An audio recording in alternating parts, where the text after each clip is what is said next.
Welcome to Thinkverse. The podcast where big ideas meet everyday life. I'm Ryan. And I'm Sarah. And Ryan, I want to tell you something that happened to me yesterday. Go ahead. A friend asked me to meet for dinner. I was exhausted. I had been tired all day, and I wanted to say no. But you said yes. I said yes, and not just yes. I said, sure, no problem. The classic tired person answer. The sentence people say when there is absolutely a problem. Every time. I went, I smiled, I talked, I laughed a little, but inside I kept thinking, I should be home.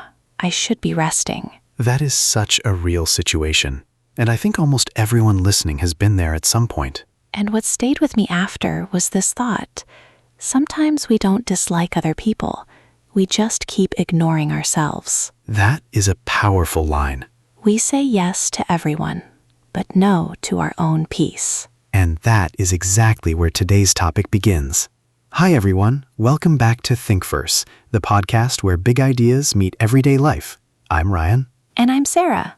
Today we are talking about loving yourself more, not in a selfish way, not I am better than everyone, more like I matter too. Because loving yourself more means you stop leaving yourself last every single time. And along the way, real English words, real phrases, real vocabulary you can use in your actual life. Quick favor before we start. If these episodes are helping you, hit subscribe and turn on notifications. We drop a new episode every week. You don't want to miss the next one. Let's get into it. Let's go back to that dinner story, Sarah. Because I don't think you were the only one in that situation. I don't think so either. And I've been thinking about why I said yes when I really wanted to say no. Why? I think it was fear. Not meanness, not lack of love for my friend. Fear. Fear of what? Fear of disappointing someone. Fear of looking rude. Fear that they would think I don't care. That is the quiet pressure so many people carry without even realizing it. We want to be good friends, good family members, good colleagues. But sometimes in trying to be good to everyone else, we forget to be good to ourselves. And that part, the forgetting yourself part, it doesn't happen dramatically. No, it happens in tiny moments. You reply when you need rest. You smile when something hurts.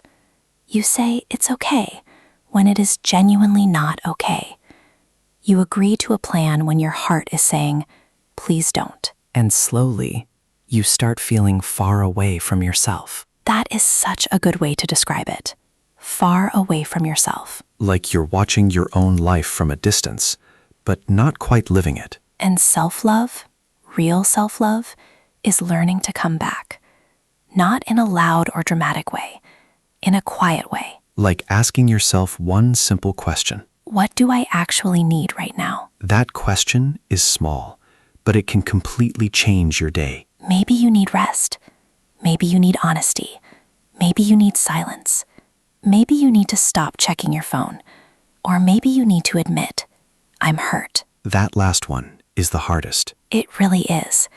Because sometimes we pretend we're fine to keep the peace, and then the peace is only on the outside. Inside, not so peaceful. Inside is a completely different situation. I want to talk about something that connects to this, something I've personally struggled with, looking for approval from other people. Tell me. I sent someone a long message once. Not emotional, but thoughtful. I took real time to write it. I actually cared about what I was saying. And? They replied with one word. Cool. Oh no. The famous one-word response that somehow says everything and nothing at the same time. And I know they probably didn't mean anything bad, but I felt small for a moment. That makes complete sense. And instead of saying, hey, that reply felt a little cold, I said, no worries. But there were worries. There were many worries, a whole conference of worries. And why didn't you say something? Because I realized later I was waiting for their approval. Approval means wanting someone to accept, praise, or agree with you. I wanted their response to make me feel good about what I had written. And when it didn't, your mood dropped immediately. That happens so easily. It does. And wanting approval isn't always wrong. We all like kind words. We all like to feel supported. But when you need approval before you can feel okay, that becomes heavy. because your peace starts depending completely on other people's reactions. And other people are not always careful with that power. Sometimes they're tired, sometimes they're busy, sometimes they just don't understand how much something mattered to you. So self-love means you can listen to other people's opinions, but you don't let those opinions become your whole identity. Your value cannot depend on one message, one compliment, one like, one person's mood on a particular day. That takes practice. Real practice, every day. Before we move on, drop a comment and tell us, do you struggle with looking for approval from others? We read every single comment. Every one. Okay, let's talk about two words that are really connected: self-respect and resentment. Starting with self-respect, what does that actually mean? Self-respect means treating yourself like you matter. Not more than everyone else, but not less than everyone else either. I love this question for self-respect. Would I let someone treat my friend this way? That question changes everything. Because sometimes we protect our friends so much better than we protect ourselves. If your friend said, "I'm exhausted, but I said yes again," you'd probably say, "Please rest." But when it's you say push through. We become very strict managers of our own energy. Strict managers with absolutely no holiday policy. Very poor management, honestly. Now, resentment, because this one connects directly to saying yes too many times. Tell me. Resentment is anger that builds slowly, when you feel something is unfair, and it often starts quietly, where honest communication is missing. Last week, I was helping a friend with something. It started small, one favor, then another question, then another message. And then suddenly, I was solving a whole problem that wasn't really mine. And at first, I felt useful, helpful even. but later, Later, I noticed I was feeling quietly resentful, silently annoyed. And the honest truth is, my friend asked, I agreed, but then I was blaming them for taking too much. when actually, you didn't say your limit. Exactly. And I think self-love sometimes means being honest before resentment grows. Saying, I can help with this part, but not everything. I care about you, but I can't take this on today. Kind and clear. Kind and clear.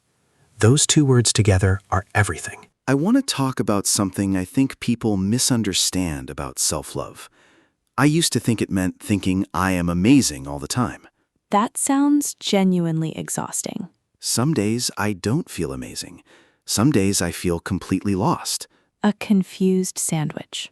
Somehow that is exactly right. And on those days, what you actually need is not confidence. What you need is compassion. Compassion means kindness and understanding when someone is struggling. And self-compassion means giving that exact same kindness to yourself. If you make a mistake, instead of I'm terrible, you say, that didn't go well, but I can learn. If you feel tired, instead of I'm lazy, you say, maybe I genuinely need rest.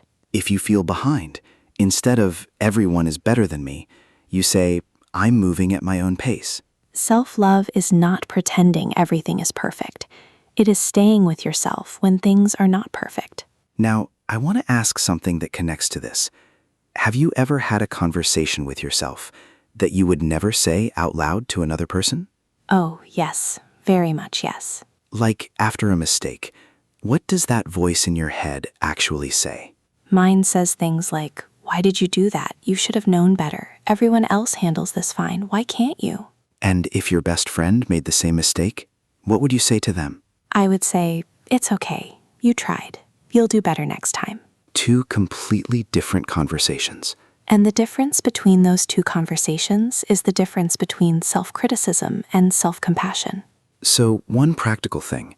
When you notice that harsh inner voice, pause and ask yourself, would I say this to someone I love?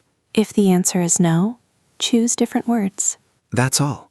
Just choose different words and do it again tomorrow. Until the kinder voice becomes the louder one. A priority is something important that you choose to give time and attention to. Family, work, friends, health. But so many people build that whole list and never put themselves on it. They forget they belong on the list too. You can care about other people and still care about yourself. It is not one or the other. If you're serving dinner to everyone at the table, you still need a plate too. You can feed everyone else and still be hungry yourself. And many people live like that emotionally, giving comfort, patience, support to everyone around them, nothing to themselves. So maybe loving yourself more means asking, where am I hungry in my life? Hungry for rest, for respect, for quiet, for time that belongs to you. I want to address something that comes up a lot when people talk about self-love, the worry that it means becoming selfish. That is such a valid concern. But here's what self-love actually means. It means you stop abandoning yourself in order to keep other people comfortable. Say that again. You stop abandoning yourself to keep other people comfortable. That is the heart of everything we've talked about today. Because the question changes. Instead of, how can I make everyone happy? The question becomes, can I be kind to them without being cruel to myself? Can I be generous without becoming empty? Because when you are completely emptied out, you don't actually have more to give. You have less. You become tired, resentful, distant. So, in a strange way, taking care of yourself is also taking care of the people around you. A person who sleeps enough, who sets honest limits, who asks for what they need, that person has more patience, more energy, more genuine love to give. Not because they love others less. Because they love themselves enough to stay full. And the people who truly love you will not love you less for taking care of yourself. If anything, they will see the real you, the full version, not the exhausted, stretched thin version.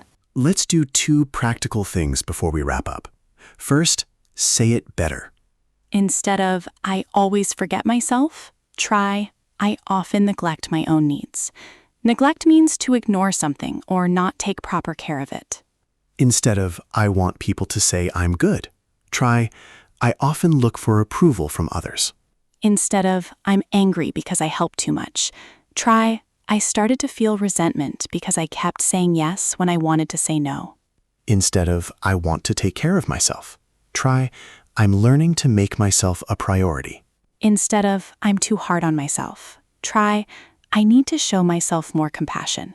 These aren't just nicer phrases. They're more accurate. They help you explain what you actually feel, to yourself and to others. Now, word tour. 6 words from today. Self-respect. Treating yourself like you matter. I need enough self-respect to say no to things that drain me. Approval. Wanting acceptance or praise from others. I don't want to depend on other people's approval to feel okay. Neglect. To ignore something or not take care of it properly. I realized I had been neglecting my own needs for a long time. Resentment.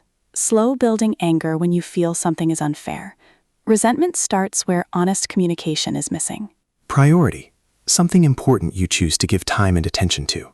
I'm learning to make myself a priority, not just an afterthought. And compassion. Kindness and understanding when someone is struggling. Self-compassion means giving that same kindness to yourself. I'm trying to respond to my own mistakes with more compassion. 6 words. Use at least one this week. In a conversation, in your journal, or even just in your own thoughts. That last one counts. Talking to yourself kindly is a real form of practice. Let's bring everything together. Loving yourself more doesn't mean loving others less. It means you stop abandoning yourself to keep everyone else comfortable. You can be loving, generous, and patient, and still include yourself in that love. You can say yes to the people you care about, and still say yes to your own rest, your own peace, your own needs. The question to ask yourself today is simple. Where am I hungry in my life? And what is one small thing I can do about that today? One small thing, not a complete life change, just one honest choice for yourself. And remember, when you notice that harsh voice in your head after a mistake, ask yourself if you would say that to someone you love. If the answer is no, choose different words. Be a little kinder to yourself, starting today. If this episode helped you, share it with one person who always puts themselves last. They probably need to hear this today more than they know. One share genuinely helps us reach more people, and every single one means everything to us. Now, next episode, and this one is going to feel very different from today's conversation. We're talking about small talk, how to make natural conversation with anyone, anywhere, at work, at a party, in an elevator, without it feeling awkward or forced. This is one of the most requested topics we've ever received. And we have some tips that most English courses genuinely never teach. If you've ever stood next to someone in complete silence, wishing you knew what to say, next episode is specifically for you. Subscribe now so you don't miss it. It drops next week. Until then, keep talking, keep growing, and be a little kinder to yourself today. You deserve it. I'm Sarah. I'm Ryan. And this is Think First. See you next time.